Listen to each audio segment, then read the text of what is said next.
बोलो जयकारा बोल मेरे श्री गुरु महाराज की जय। सभी गुरुमुख प्रेमियों से सप्रेम जय सच्चिदानंद। श्री परमहंसों के हम भगत हैं, सेवक हैं, मतलब प्यारे हैं। श्री गुरु महाराज जी हमें प्यारे हैं, हम श्री गुरु महाराज जी को प्यारे हैं और ये प्यार रात दिन बढ़ता रहे, हम बढ़ाते रहें। श्री गुरु महाराज जी की तरफ से तो कभी कमी रही नहीं, कमी होती नहीं, कमी रहेगी भी नहीं। हमारी तरफ से जो हम में कमियां हैं, हम कमज़ोर हैं, भूलवश गलतियां हमसे हो जाती हैं, होती रहती हैं, हम नादान हैं, नादानियां कर बैठते हैं। श्री गुरु महाराज जी की कृपा सभी गुरुमुख प्रेमियों पर रहती है और हमें हर वक्त ये प्रयास करते रहना चाहिए कि हमारी जो कमियां हैं वो निकलती रहें, कमियां दूर होती रहें, ताकि ये अवसर जो भूल सुधारने का हमें मिला है, या पूरा जो जीवन है भूल सुधारने का अवसर है। और भूल को इसीलिए सुधारा जाता है, चाहे वो भूल बचपन की खेल कूद की हो या भूल कोई स्कूल में पढ़ाई करते वक्त भूल के कारण फेल हो जाने की हो, जो फिर से मौका मिलता है दूसरी क्लास में। सभी कहते हैं कि इस बार ऐसा नहीं होना चाहिए।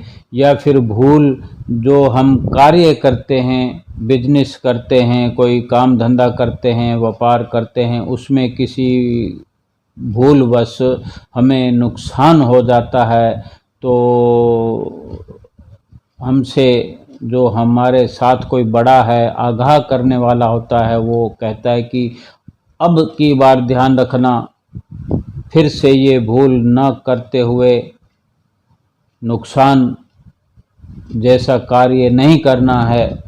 तो इस प्रकार की जितनी भी भूलें हैं वो फिर से ना हो, और जो मौका भूल सुधारने का मिलता है वो बड़े अपने अच्छे स्वभाव को बनाते हुए, अपने विचारों को साफ सुथरा करते हुए, सहनशीलता अपनाते हुए और श्रद्धा भाव से अगर ये मन में विचार करते हुए कि जो हुआ सो हुआ, अब आगे से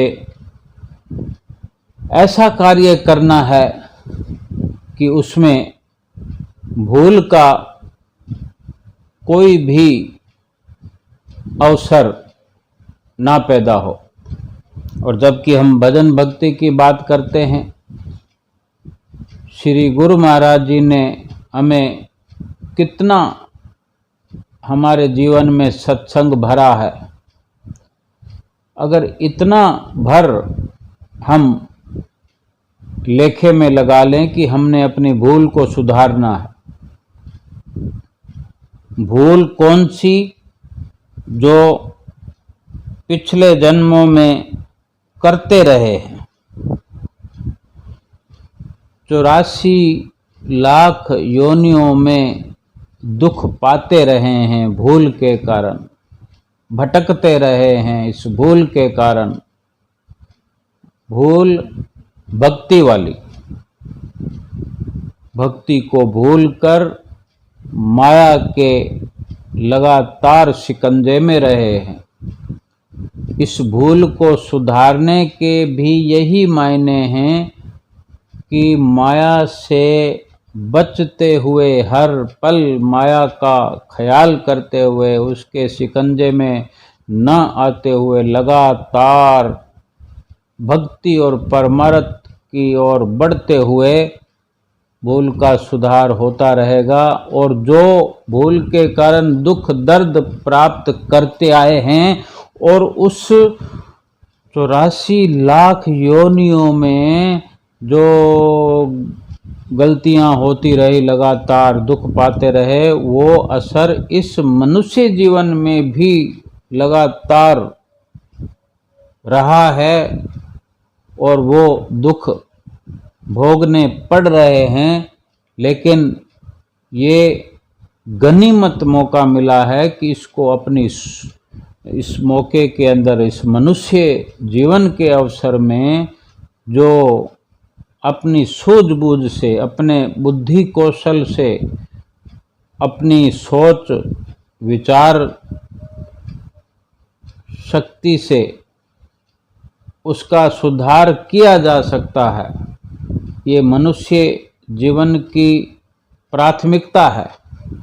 और फिर जो भक्ति के रास्ते को अख्तियार करके और बड़े ऊंचे पद का अधिकारी हमें श्री गुरु महाराज जी ने अपनी चरण शरण बख्श करके हमें बना दिया है, ऊंचे पद का मालिक बना दिए, गुरुमुख का दर्जा जो हमें दिया है, जो दुनिया में हर कोई तरसता है, लेकिन समझ ना होने के कारण मनुष्य जीवन मिलना भी उनके लिए बेकार हो जाता है। मनुष्य जीवन में आकर भी वो लाभ अगर नहीं लिया तो वो दुख कभी खत्म नहीं होते, कभी समाप्त नहीं हो पाएंगे। जो कि हम गुरुमुख प्रेमियों को तो ये भली भांति अवसर मिला है मनुष्य जीवन का भी, और जो श्री परमहंसों की चरण शरण मिली है, इतना आलीशान दरबार, इतना बड़ा दरबार मिला है। बड़े से मतलब कोई इसकी दरबार की कोई चोटी आसमान तक छूती हो, ऐसा नहीं है। बड़ा या बड़प्पन वो होता है जहाँ पर बड़े कार्य होते हैं। यानी बड़े कार्य क्या होते हैं श्री गुरु महाराज जी के चरणों में, उनके दरबार में, कि यहाँ मनुष्यों के, हर जीवों के पाप जो हैं और जो भूलें हमारे पिछले जन्मों में रही हैं, उनका सुधार करते हैं। और परोपकार का कार्य होता है। और परोपकार कैसा कि जीव आत्मा जो चिरकाल से अपने परमात्मा से बिछड़कर जारो जार रोई है, दुख ही दुख उठाए हैं, उस बिछड़ी हुई आत्मा को परमात्मा से मिलाने का कार्य किया जाता है। इसलिए ये दरबार बड़ा है, इतना बड़ा है, इतना बड़ा है कि जिसकी कल्पना नहीं की जा सकती, जिसका नाप तोल नहीं किया जा सकता, जिसके दायरे को नापा नहीं जा सकता। केवल जितने अपने भाव हैं, अपने दिल के जितने फैले हुए दायरे के अपने विचार हैं, ये उतना बड़ा श्री आनंदपुर धाम दरबार है। हमारे श्री गुरु महाराज जी के ऐसे ऐसे अनन्य भक्त हुए हैं। हमें श्री गुरु महाराज जी हर वक्त कृपा से नवाजते हैं, आशीर्वादों की बौछार करते हैं कि हम भी ऐसे बने। अगर हम प्रयास करें तो हम भी श्री गुरु महाराज जी की प्रसन्नता के पात्र बन सकते हैं कि ऐसे ऐसे अनन्य भक्त सेवक गुरुमुख हुए हैं। श्री परमहंसों के चरणों की सेवा करने वाले श्रद्धालु भगत, जिनकी श्री गुरु महाराज जी आप मुखार बिंद से तारीफ किया करते थे, आज भी करते हैं। हमको भी ऐसी लगन लग जाए, ऐसा मन के अंदर अपना एक स्वभाव बना लें, एक लगन लगा लें अपने अंदर। ऐसे एक अनन्य प्रेमी हुए हैं भगत धनीराम जी, जो श्री पहली पातशाही गुरु महाराज जी के बड़े ही श्रद्धालु भगत थे और बड़े भोले भाव और कुदरती तौर पर वो बहुत भोले थे। किसी प्रकार की लाग लपेट के बिना श्री गुरु महाराज जी की सच्ची भक्ति किया करते थे और श्री गुरु महाराज जी पहली पातशाही जी ने भोला भक्त कहते थे। और इन भोला भगत जी की जो धर्म पत्नी थी भगत्यानी थी, वो भी बिल्कुल अपने भगत जी की तरह बिल्कुल भोले स्वभाव की। इनका सदा का नियम था कि वहाँ तो श्री गुरु महाराज जी जो कि अपने जहाँ से सत्संग की शुरुआत हुई, टेरी में, लक्की मरवत में, वही आसपास जो स्थान हुआ करते थे, और श्री गुरु महाराज जी पहली पातशाही जी नित्य प्रति कहीं ना कहीं किसी न किसी के घर में सत्संग का प्रोग्राम रखा करते थे और बड़े बड़े वहाँ घर होते थे। पहले इस प्रकार का ही रहन सहन था, बड़ी जगह होती थी और बहुत सारे लोग इकट्ठे हो जाते थे और सभी लगभग भोले स्वभाव के होते थे। लेकिन ये विशेष तौर पर भोला भगत आप श्री गुरु महाराज जी इनको फरमाते थे। तो इनका क्या था नियम कि जब भी जहाँ जिसके घर सत्संग होता था और ये भोला भगत जी जब दर्शन करने के लिए, सत्संग सुनने के लिए वहाँ आते, जिस घर में श्री गुरु महाराज जी विराजमान होते थे, उस घर में जब ये प्रवेश करते थे तो उस घर के प्रवेश द्वार से, दरवाजे से लेकर, बड़े बड़े घर होते हैं तो कोई 100-200 फुट लंबा होना तो कोई बहुत बड़ी बात नहीं है।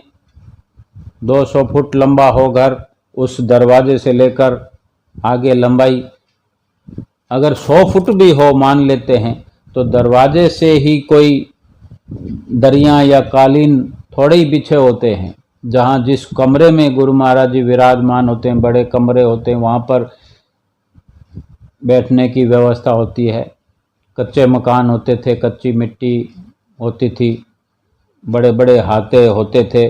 तो वहाँ दरवाजे में प्रवेश करते ही ये भक्त और भगतानी दंडवत वहीं कर देते थे, दरवाजे में अंदर घुसते ही, और खड़े हुए तो फिर दंडवत करते थे। यूं 5-5 फुट आगे बढ़ते जाते, यानी एक दंडवत करी, फिर खड़े होकर वहाँ से आगे के लिए फिर दंडवत की, यानी दंडवत करते हुए आगे बढ़ते थे और खड़े होते थे, फिर दंडवत करते, फिर उठते, फिर करते। इस प्रकार श्री गुरु महाराज जी जहाँ विराजमान होते थे वहाँ तक दंडवत करते जाते, दंडवत करते जाते। ये इनका भक्ति भाव स्वभाव था। और फिर कई प्रकार से अपनी श्रद्धा से और इस प्रकार वहाँ पहुंचकर श्री गुरु महाराज जी जहाँ पलंग पर विराजमान होते, वहाँ पर पहुंचकर दंडवत करते करते पहुँचते, फिर चरणों में शीश झुकाते हुए, झुके हुए सिर से वहाँ परिक्रमा करते थे और श्री गुरु महाराज जी के चरणों में यथाशक्ति श्रद्धा भाव से जो भी भेंटा पूजा के लिए हो सकता था लाते थे। लेकिन विशेष बात की ये थी उनकी कि वो अपने खेत की जो विशेष उपज होती थी भोला भगत जी के मूलियाँ, वो विशेष उपज इसलिए होती थी कि वहाँ उनके खेत में एक एक मूली 10 सेर की, ऐसा लीला में वर्णित है कि 10 सेर की, जो यानी 8 किलो के लगभग, 8 किलो की एक मूली, और कई मूलियाँ ऐसे लेकर आते थे मत्था टेकने के लिए। और उन मूलियों को श्री गुरु महाराज जी उपहार स्वरूप दूर दूर एक नगर से दूसरे नगर तक श्री गुरु महाराज जी अपने प्रेमियों के साथ भिजवाते थे कि आप उधर जा रहे हो तो हमारे उन भगत जी को ये मूली का प्रसाद भेज देना। कितनी विचित्रता हम महसूस कर सकते हैं कि भक्ति के लिए कितना भोला स्वभाव चाहिए। और मूलियों का उपहार भेंटा पूजा लाने वाले प्रेमी लाते हैं, और गुरु महाराज जी भी अपने प्रेमियों को कहाँ कहाँ तक वो प्रसाद भिजवाते हैं। ये है श्री गुरु महाराज जी के अनन्य और भोले भाले प्रेमियों की, जो श्री गुरु महाराज जी लीला रचाते हैं। श्री गुरु महाराज जी की लीलाओं का वर्णन नहीं किया जा सकता। हम भी श्री गुरु महाराज जी से ये मन स्थिति से अपने अंदर ये विचार पैदा करते हैं कि श्री गुरु महाराज जी हमें भी ऐसा भोला स्वभाव बना दें। बोलो जयकारा बोल मेरे श्री गुरु महाराज की जय।